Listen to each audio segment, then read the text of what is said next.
Namaste students, welcome back to our channel, our Master English course. In the last video, I completed what are the rules we have to follow when we want to change active voice into passive voice and the first model. In this video, I'm going to tell about model 2, that is subject has no importance.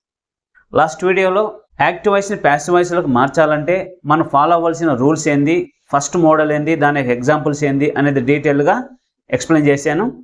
ఈ వీడియోలో model 2 active voice passive voice సంబంధించి model 2 అనేది చూద్దాం. Model 2 ఏంటంటే subject has no importance, అంటే ఈ మోడల్లో సబ్జెక్ట్కి ఇంపార్టెన్స్ ఉండదన్నమాట. అది ఎలా అనేది చూద్దాం.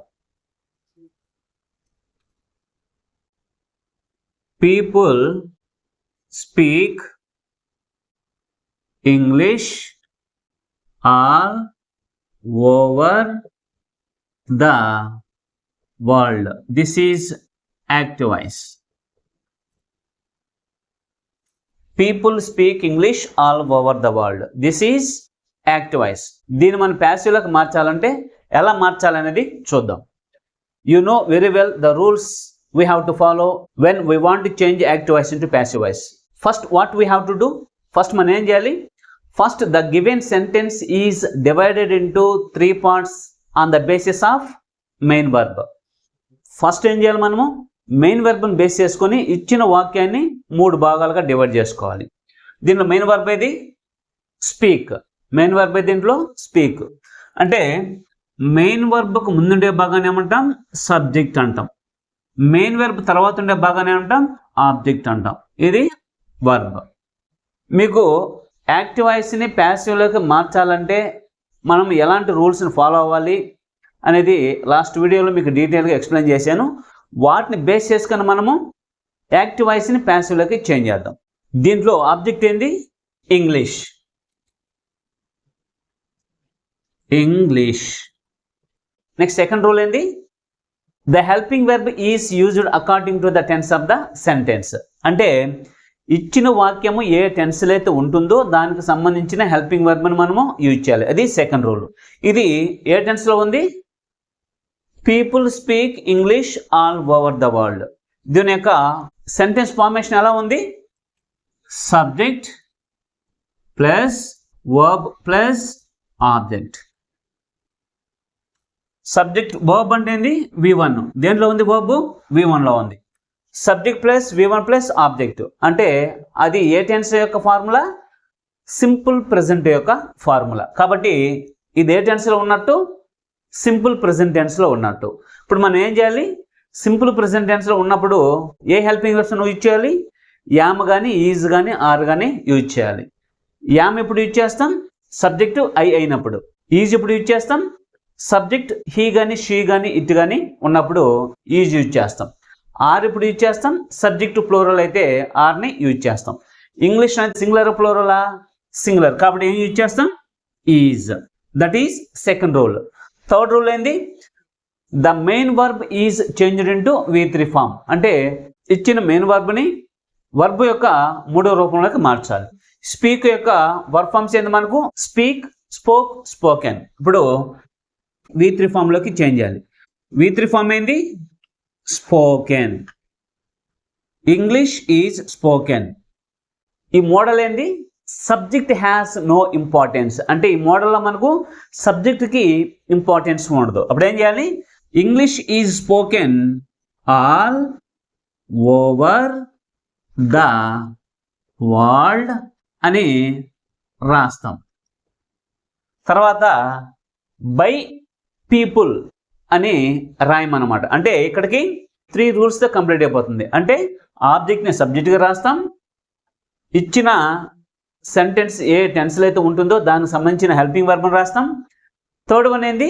ఇచ్చిన మెయిన్ వర్బ్ని V3 ఫామ్లోకి చేంజ్ చేస్తాం. తర్వాత ఫోర్త్ రూల్ ఏంది? బై అనే ప్రిపోజిషన్ యూజ్ చేయాలి. ఫిఫ్త్ రూల్ ఏంది? సబ్జెక్ట్ ఆబ్జెక్ట్ అవుతుంది. అది ఇక్కడ ఉండదు. ఎందుకు ఉండదు అంటే రాసుకోవచ్చు, రాసినా తప్పు లేదనమాట. మనము బై పీపుల్ రాసినా తప్పు లేదు, కానీ రాయకుంటూ ఉంటేనే ఇతనికి యాక్టివ్ వాయిస్ ప్యాసివ్ వాయిస్ బాగా తెలుసు అనేది ఎదుటోళ్ళకి అర్థమవుతుంది. కాబట్టి మనం ఇక్కడ బై పీపుల్ అని యూజ్ చేయాల్సిన అవసరము లేదు. ఎందుకంటే పైన చెప్పుండా మీకు నేను. మోడల్ 2 ఏంది? సబ్జెక్ట్ హ్యాస్ నో ఇంపార్టెన్స్ అంటే అర్థమైంది, సబ్జెక్ట్కి ఇంపార్టెన్స్ లేదు అని దాని యొక్క మీనింగ్. ఎగ్జామ్లో ఇలా రాసినా మార్క్ ఇస్తాడు, లేదు బై పీపుల్ రాసినా కూడా మార్క్ ఇస్తాడు. కాకపోతే ఈ రెండు మధ్య తేడా ఏంది? బై పీపుల్ అని రాస్తే ఇతనికి యాక్టివ్ వాయిస్ ప్యాసివ్ వాయిస్ బాగా తెలీదు అనే విషయం బయటపడుతుంది. బై పీపుల్ అనేది రాయకుండా ఉంటే ఇతనికి యాక్టివ్ వాయిస్ బాగా తెలుసు అనే విషయము బయటపడుతుంది అనమాట. That is the difference between these. అర్థమవుతుందా? అంటే English is spoken all over the world is enough, by people need not. Next second one, people always admire this picture. This is active voice. ఇది active voice. దీన్ని మనం ప్యాసివ్గా మార్చాలంటే మీకు rules వచ్చి ఉండాలి. First rule తెలుసు కదా మీకు. ఫస్ట్ మనం ఏం చేయాలి? సెంటెన్స్ చూడగానే ఫస్ట్ మనం ఏం చేయాలంటే ఇచ్చిన సెంటెన్స్ని 3 పార్ట్స్గా చేసుకోవాలి. తర్వాత అది ఏ టెన్స్లో ఉందో అబ్జర్వ్ చేయాలి. తర్వాత రూల్స్ని ఫాలో అవ్వాలి. యాక్టివ్ వాయిస్ నుంచి ప్యాసివ్లోకి చేంజ్ చేయాలి. ఇప్పుడు దీంట్లో మెయిన్ వర్బ్ ఏది? అడ్మైర్.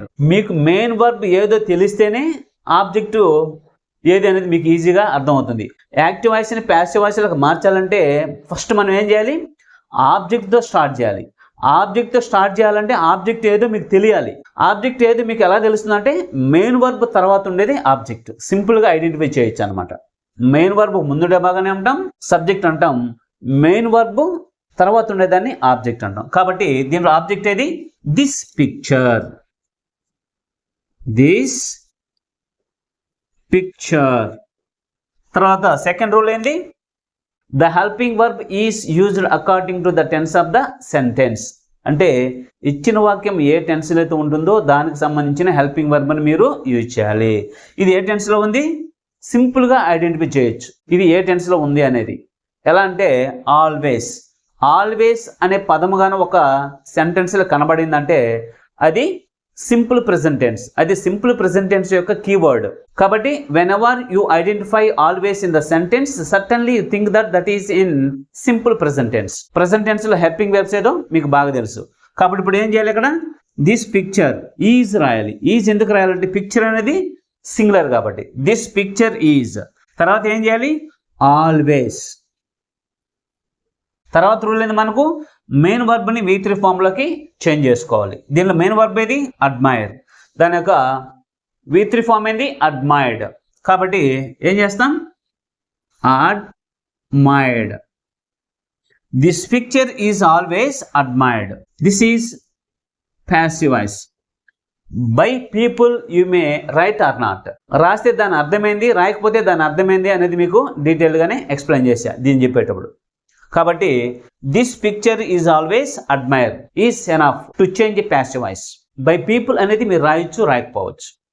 రాయకుండా ఉంటేనే ఈ మోడల్కి మీనింగ్ ఉంటుంది. ఈ మోడల్ మనకి ఏం తెలియజేస్తుంది? సబ్జెక్ట్ హ్యాస్ నో ఇంపార్టెన్స్ అంటే సబ్జెక్ట్కి ప్రాముఖ్యత లేదు. Okay, next third one is someone has stolen my pen. This is active voice. When we change into passive, how to change? My pen. తర్వాత దీని హెల్పింగ్ వర్బ్ ఏముంది? హ్యాజ్. యాక్టివ్ వాయిస్లో has కానీ have కానీ హ్యాడ్ కానీ వస్తే ప్యాసివ్లోకి change చేసినప్పుడు అది ఎలా మారుతుంది? హ్యావ్, హ్యాజ్ ఆర్ హ్యాడ్ బీన్గా చేంజ్ అవుతుంది. కాబట్టి ఇక్కడ ఏం చేయాలి? My pen has been. Has ఎందుకు రాసామంటే పెన్ అనేది సింగులర్ కాబట్టి. అదే ప్లూరల్గా అయితే హ్యావ్ బీన్ రాస్తాం. My pen has been. తర్వాత ఏం చేయాలి? మెయిన్ వర్బ్ని V3 ఫామ్లోకి చేంజ్ చేయాలి. స్టోలెన్. V3 ఫామ్ కూడా స్టోలెనే. Steel, stole, stolen. కాబట్టి V3 ఫామ్ ఏంది? Stolen. My pen has been stolen. This is passive. By someone you may write or not. అర్థమవుతుందా? బై సమ్వన్ అనేది రాయొచ్చు, రాయకపోవచ్చు.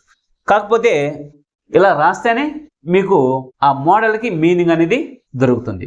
ఈ మోడల్ సంబంధించి ఇంకొక 2 ఎగ్జాంపుల్స్, ఎందుకంటే ఈ 5 ఎగ్జాంపుల్స్ మన కాంపిటేటివ్ ఎగ్జామ్స్లో కావచ్చు, లేకపోతే పబ్లిక్ ఎగ్జామ్స్లో కావచ్చు, రిపీటెడ్గా వచ్చే ఎగ్జాంపుల్స్. కాబట్టి ఈ 5 ఎగ్జాంపుల్స్ని మీకు ఎక్స్ప్లెయిన్ చేస్తున్నా. ఇవి చూడంగానే ఇది మోడల్ 2 అనే విషయం మీకు ఈజీగా అర్థమైపోవాలి. మీరు ఈజీగా వాటిని ప్యాసివ్లోకి ట్రాన్స్లేట్ చేయాలి. అర్థమవుతుందా? 4th one, we should respect teachers. This is active voice. దీన్ని మనం ప్యాసివ్లోకి మార్చాలంటే ఫస్ట్ మీరేం చేయాలి? మెయిన్ వర్బ్ని ఐడెంటిఫై చేయాలి. దీనిలో మెయిన్ వర్బ్ ఏది? రెస్పెక్ట్. రెస్పెక్ట్ తర్వాత ఉండేది ఏంది? ఆబ్జెక్ట్. అంటే మెయిన్ వర్బ్ తర్వాత ఉండేది ఏంది? ఆబ్జెక్ట్. కాబట్టి దేంతో స్టార్ట్ చేయాలి? టీచర్స్. టీచర్స్ తర్వాత సెకండ్ వన్ ఏంది? హెల్పింగ్ వెర్బ్ అని రాసుకోవాలి. దీనిలో హెల్పింగ్ వెర్బ్ ఉంది కదా, షుడ్ ఇచ్చింది. యాక్టివ్ వాయిస్లో షుడ్ ఇచ్చిందంటే ప్యాసివ్లో పోతే ఎలా చేంజ్ అవుతుంది? షుడ్ బీగా చేంజ్ అవుతుంది. కాబట్టి should be, teachers should be respect. Respect అనేది ఎలా చేంజ్ అవుతుంది? V3 ఫామ్లోకి చేంజ్ అవుతుంది. ఎలా అది? Respected. Teachers should be respected. This is passive.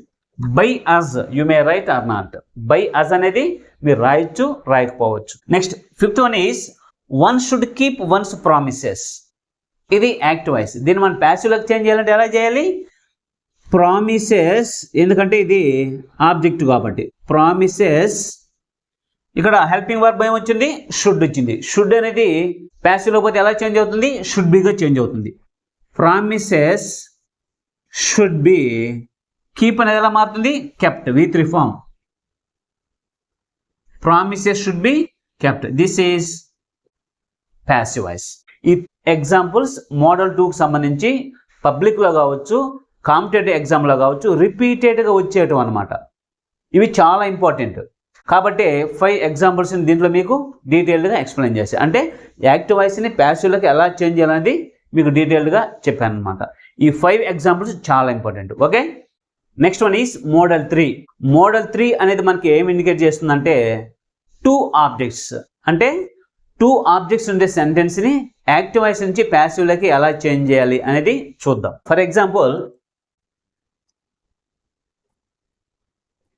Principal presented a watch to Gopi. This is active voice. Principal presented a watch to Gopi. ఇది active voice. దీన్ని మనం ప్యాసివ్లోకి చేంజ్ చేయాలి. దీన్ని ప్యాసివ్లోకి చేంజ్ చేయాలి. ఫస్ట్ మనం ఏం చేయాలి? The given sentence is divided into 3 parts. Main వర్బ్ని బేస్ చేసుకొని ఇచ్చిన వాక్యాన్ని 3 భాగాలు చేసుకుంటాం. మెయిన్ వర్బ్ అయితే ఇక్కడ ప్రెజెంటెడ్. మెయిన్ వర్బ్ ముందుండే పార్ట్ని ఏమంటాం? సబ్జెక్ట్ అంటాం. మెయిన్ వర్బ్ తర్వాత ఉండే భాగాన్ని ఏమంటాం? ఆబ్జెక్ట్ అంటాం. ఇది ఆబ్జెక్ట్ 1, ఇది ఆబ్జెక్ట్ 2. ఇది ఆబ్జెక్ట్ 1, ఇది ఆబ్జెక్ట్ 2 అని మనం ఎలా చెప్తామంటే, ఆబ్జెక్ట్ను ఉపయోగించి ప్యాసివ్లోకి మార్చగలిగితే, ఆబ్జెక్ట్ను ఉపయోగించి ప్యాసివ్లోకి చేంజ్ చేయగలిగితే అది ఆబ్జెక్ట్ 1, ఆబ్జెక్ట్ 2 అవుతుంది అనమాట. ఇప్పుడు ఆబ్జెక్ట్ 1ను ఉపయోగించి ప్యాసివ్లోకి మార్చచ్చు, ఆబ్జెక్ట్ 2ను ఉపయోగించి ప్యాసివ్లోకి మార్చచ్చు. అలాంటి సందర్భంలో మాత్రమే మనం ఆబ్జెక్ట్ 1 లేదా ఆబ్జెక్ట్ 2 అని పెట్టుకోవాలి. మనకు పబ్లిక్లో కావచ్చు, కాంపిటేటివ్లో కావచ్చు, ఈ రెండింటిలో దేంతో స్టార్ట్ చేసి చెప్పినా అది కరెక్ట్ అయిపోతుంది. కాబట్టి ఈ మోడల్ ఏంది? 2 ఆబ్జెక్ట్స్ మోడల్. అంటే 2 ఆబ్జెక్ట్స్ ఉండే మోడల్. దీని యాక్టివ్ వాయిస్ నుంచి ప్యాసివ్లోకి ఎలా చేంజ్ చేస్తామో చూద్దాం. ఫస్ట్ ఆబ్జెక్ట్ 1తో స్టార్ట్ చేద్దాం. ఆబ్జెక్ట్ 1 ఏంది? A watch. సెకండ్ రూల్ ఏంది? Helping verb is used according to the tense of the sentence. ఇచ్చిన వాక్యం ఏ టెన్స్లో అయితే ఉంటుందో దానికి సంబంధించిన హెల్పింగ్ వెర్బ్ని యూజ్ చేయాలి. ఇది ఏ టెన్స్లో ఉంది? సింపుల్ పాస్ట్లో ఉంది. సింపుల్ పాస్ట్లో ఉంది ఎలా చెప్తాం? Subject plus V2 plus object. ఇక్కడ సబ్జెక్ట్ వచ్చింది. సబ్జెక్ట్ తర్వాత హెల్పింగ్ వెర్బ్స్ ఏమి లేవు. మెయిన్ వర్బ్ V2లో ఉంది, ప్లస్ ఆబ్జెక్ట్ ఉంది. ఆల్రెడీ మీకు చాలా వీడియోస్లో చెప్పున్నా.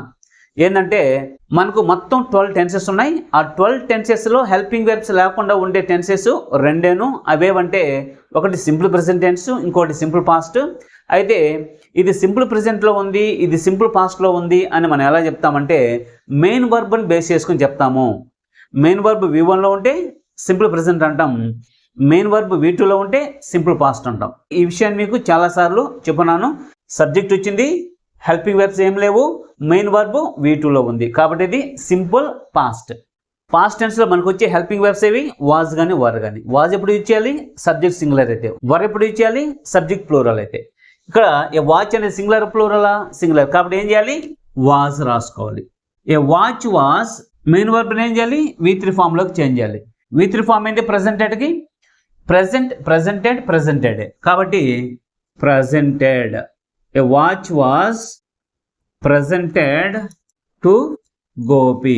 ఫస్ట్ రూల్ ఏంది? ఆబ్జెక్ట్ని సబ్జెక్ట్ రాసుకున్నాం, హెల్పింగ్ వెర్బ్ని రాసుకున్నాం, మెయిన్ వర్బ్ని V3లోకి మార్చుకున్నాం. నెక్స్ట్ ఏం చేయాలి? బై అనే ప్రిపోజిషన్ రాయాలి. బై. నెక్స్ట్ ఫోర్త్ రూల్ అయిపోయింది. ఫిఫ్త్ రూల్ ఏంది? Subject becomes object. Principal,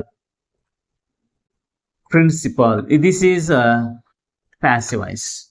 A watch was presented to Gopi by principal. అంటే దీని అర్థమైంది, principal presented a watch to Gopi.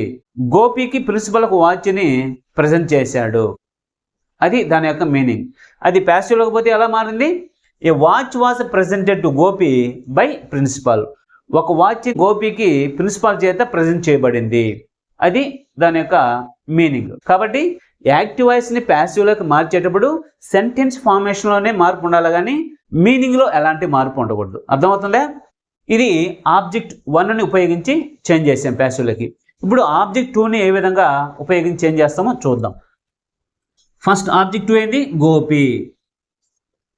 Gopi ఇది ఆబ్జెక్ట్ సబ్జెక్ట్ అయింది. సెకండ్ రూల్ ఏంది? హెల్పింగ్ వర్బ్ని రాసుకోవాలి, వాజ్. థర్డ్ రూల్ ఏంది? ప్రెజెంటెడ్, అంటే మెయిన్ వర్బ్ని V3లోకి మార్చుకోవాలి. Presented a watch. తర్వాత ఫోర్త్ రూల్ ఏంది? బై అనే ప్రిపోజిషన్ రాయాలి. నెక్స్ట్ ఫిఫ్త్ వన్ ఏంది? సబ్జెక్ట్ ఆబ్జెక్ట్ అవుతుంది, ప్రిన్సిపల్. This is passive. అర్థమవుతుందా? ఇప్పుడు దీన్ని ఎలా చేంజ్ చేసాం? Gopi was presented a watch by principal. మీరు ఆబ్జెక్ట్ 1ను ఉపయోగించైనా రాయొచ్చు, లేదా ఆబ్జెక్ట్ 2ను ఉపయోగించైనా యాక్టివ్ నుంచి ప్యాసివ్లోకి చేంజ్ చేయొచ్చు. ఇది 2 ఆబ్జెక్ట్స్ ఉన్న సెంటెన్స్ని ప్యాసివ్లోకి మార్చడం అనేది. ఇంకొక ఎగ్జాంపుల్ చెప్పేసి ఈ మోడల్ని కన్క్లూడ్ చేద్దాం. Next second example is Raju teaches us economics. This is active voice. Raju teaches us economics. ఇది యాక్టివ్ వాయిస్. దీంట్లో ఇది సబ్జెక్ట్, ఇది verb, object 1, object 2. Object 1, object 2 అని ఎలా చెప్తామని చెప్పాను? ఆబ్జెక్ట్ను ఉపయోగించి యాక్టివ్ వాయిస్ని ప్యాసివ్లోకి మార్చగలిగితే ఆబ్జెక్ట్ 1. సెకండ్ వన్ కూడా, సెకండ్ ఆబ్జెక్ట్ను కూడా ఉపయోగించి మనం ప్యాసివ్లోకి మార్చగలిగితే ఆబ్జెక్ట్ 2 అవుతుంది. అంటే ఆబ్జెక్ట్ను ఉపయోగించి ప్యాసివ్లోకి మార్చగలిగితేనే ఆబ్జెక్ట్ 1, ఆబ్జెక్ట్ 2 చెప్పుకోవాలి, లేకపోతే 1 ఆబ్జెక్ట్ ఉంటుంది అన్నమాట. అర్థమవుతుందా? ఇప్పుడు ఆబ్జెక్ట్ 1 ఉపయోగించి ప్యాసివ్లోకి మారుతాం. ఇప్పుడు ఆబ్జెక్ట్ 1 ఉపయోగించి ప్యాసివ్లోకి ఎలా చేంజ్ చేయాలో చూద్దాం. అజ్ అనేది సబ్జెక్ట్కి వస్తే ఎలా మారుతుంది? వీగా మారుతుంది. వీ. తర్వాత మనం ఏం చేయాలి? హెల్పింగ్ వెర్బ్ని యూజ్ చేయాలి. హెల్పింగ్ వెర్బ్ని యూజ్ చేయాలంటే ఫస్ట్ మీరు ఏం చేయాలి? ఇది ఏ టెన్స్లో ఉందో ఐడెంటిఫై చేయాలి. ఇది ఏ టెన్స్లో ఉంది? సింపుల్ ప్రెజెంట్ టెన్స్లో ఉంది. సింపుల్ ప్రెజెంట్ టెన్స్లో ఉంది ఎలా చెప్తాం? మెయిన్ వర్బ్కి ఎస్ని యాడ్ చేస్తున్నాం. ఇక్కడ మెయిన్ వర్బ్కి ఎస్ని యాడ్ చేస్తున్నాం. ఒక మెయిన్ వర్బ్కి ఎస్ అని కానీ ఈఎస్ అని కానీ యాడ్ చేసామంటే ఖచ్చితంగా అది ఏ టెన్స్ అయి ఉండాలి? సింపుల్ ప్రెజెంట్ టెన్స్ అయి ఉండాలి. కాబట్టి ఇది సింపుల్ ప్రెజెంట్ టెన్స్. ప్రెజెంట్ టెన్స్లో మనకు వచ్చే హెల్పింగ్ వర్బ్స్ ఏవి? యామ్ కానీ, ఈజ్ కానీ, ఆర్ కానీ. ఆ 3 సబ్జెక్ట్ని బట్టి యూజ్ చేసుకుంటాం. ఇక్కడ వీ వచ్చింది కాబట్టి మనం ఏ హెల్పింగ్ వర్బ్ని యూజ్ చేయాలి? ఆర్ అనే దాన్ని యూజ్ చేయాలి. ఆర్ ఎందుకు యూజ్ చేయాలంటే సబ్జెక్ట్ ఇక్కడ ప్లూరల్. We are. నెక్స్ట్ ఏం చేయాలి? మెయిన్ వర్బ్ని V3 ఫామ్లోకి చేంజ్ చేయాలి. మెయిన్ వర్బ్ ఏంది? ఇక్కడ టీచర్స్. టీచ్ యొక్క వర్బ్ ఫామ్స్ ఏంది? Teach, taught. కాబట్టి ఇక్కడ ఏం రాయాలి? Taught. we are taught economics. తర్వాత ఏం చేయాలి? బై అనే ప్రిపోజిషన్ రాయాలి. తర్వాత ఏం చేయాలి? సబ్జెక్ట్ని ఆబ్జెక్ట్గా రాసుకోవాలి. By Raju. This is passive voice by using object 1. Object 1 ఉపయోగించి దీన్ని ప్యాసివ్లోకి చేంజ్ చేసాం. ఎలా చేసాం? వీఆర్ టాట్ ఎకనామిక్స్ బై రాజు. ఇప్పుడు దీని ఆబ్జెక్ట్ 2ను ఉపయోగించి ఏ విధంగా చేంజ్ చేయాలో చూద్దాం. మీరు ఎలాగైనా రాయొచ్చు, లేదా ఫస్ట్ ఆబ్జెక్ట్ 2 అయింది మనకు ఎకనామిక్స్. తర్వాత ఇది ఏ టెన్స్లో ఉంది? సింపుల్ ప్రెజెంట్ టెన్స్లో ఉంది. సింపుల్ ప్రెజెంట్ టెన్స్లో హెల్పింగ్ వెర్బ్స్ ఏవి? యామ్ కానీ, ఈజ్ కానీ, ఆర్ కానీ. ఇప్పుడు మనం ఇక్కడ హెల్పింగ్ వెర్బ్ ఏది రాయాలి? యామ్ రాయాలా, ఈజ్ రాయాలనా, లేకపోతే ఆర్ రాయాలనా? చాలామంది ఇక్కడ ఆర్ రాస్తారు. ఆర్ ఎందుకు రాస్తారంటే ఇక్కడ ఎస్ అనేది ఉంది కాబట్టి, ఎకనామిక్కి ఏం చేసాం? ఎస్ అని యాడ్ చేస్తున్నాం కాబట్టి ఆర్ రాసేస్తారు. కానీ ఇది ఎకనామిక్స్ అనేది సింగులర్ ఎందుకైందంటే సబ్జెక్ట్ అది. కాబట్టి మామూలుగా మనకు అకాడమిక్ సబ్జెక్టు, సెంటెన్స్లో సబ్జెక్ట్ కాదు, అకాడమిక్ సబ్జెక్ట్. కాబట్టి ఏం రాయాలి? ఇక్కడ ఈజ్ రాసుకోవాలి. ఎకనామిక్స్ ఈజ్ మెయిన్ వర్బ్ని V3 ఫామ్లోకి మార్చుకోవాలి. Taught to us by Raju. This is passive. అర్థమవుతుందా? ఫస్ట్ ఆబ్జెక్ట్ని సబ్జెక్ట్గా రాసుకున్నాం, హెల్పింగ్ వెర్బ్ని రాసుకున్నాం, మెయిన్ వెర్బ్ని V3లోకి మార్చుకున్నాం, తర్వాత బై అనే ప్రిపోజిషన్ రాసాం, తర్వాత సబ్జెక్ట్ని ఆబ్జెక్ట్గా రాసుకున్నాం. ఇది ఆబ్జెక్ట్ 2ను ఉపయోగించి ప్యాసివ్లోకి మార్చే విధానం అనమాట. అంటే మీరు పబ్లిక్లో కావచ్చు, లేదా కాంపిటేటివ్లో కావచ్చు, ఈ రెండిట్లో ఏది ఇచ్చినా సరే అది కరెక్ట్గా చూసుకోవాలి. లేదు పబ్లిక్లోగానైతే మీరు ఆబ్జెక్ట్ 1ను ఉపయోగించి ఇలా రాసినా ఓకే, లేదు ఆబ్జెక్ట్ 2ను ఉపయోగించి ఇలా రాసినా ఓకే. ఎలా రాసినా మీకు మార్క్ అనేది ఉంటుంది అనమాట. These are the examples of model 3. Model 2 మనకి ఏం తెలియజేస్తుంది? Subject has no importance. అంటే మోడల్ 2లో సబ్జెక్ట్కి ప్రాధాన్యత ఉండదు. మోడల్ 3 మనకి ఏం తెలియజేస్తుంది? 2 ఆబ్జెక్ట్స్ ఉండే యాక్టివ్ వాయిస్ని ప్యాసివ్లోకి ఏ విధంగా చేంజ్ చేయాలి. మనము ఆబ్జెక్ట్ 1 ఉపయోగించి చేంజ్ చేయొచ్చు, లేదా ఆబ్జెక్ట్ 2 ఉపయోగించి చేంజ్ చేయొచ్చు అనే విషయాన్ని మీకు డీటెయిల్డ్గా ఈ వీడియోలో తెలియజేయడం జరిగింది. ఇంకా దీనికి సంబంధించి ఇంకొక 2 మోడల్స్ ఉన్నాయి. రిమైనింగ్ 2 మోడల్స్ని నెక్స్ట్ వీడియోలో వాటిని డీటెయిల్డ్గా విత్ ఎగ్జాంపుల్స్తో మీకు ఎక్స్ప్లెయిన్ చేస్తాను. వీడియో మొత్తం స్టార్టింగ్ టు ఎండింగ్ స్కిప్ చేయకుండా చూసినట్లయితే యాక్టివ్ వాయిస్, ప్యాసివ్ వాయిస్ సంబంధించి మీకు ఎలాంటి డౌట్స్ అనేటివి లేకుండా ఈజీగా నేర్చుకోగలుగుతారు. అర్థమవుతుందా? Okay students, see you later in the next video. Thank you for watching.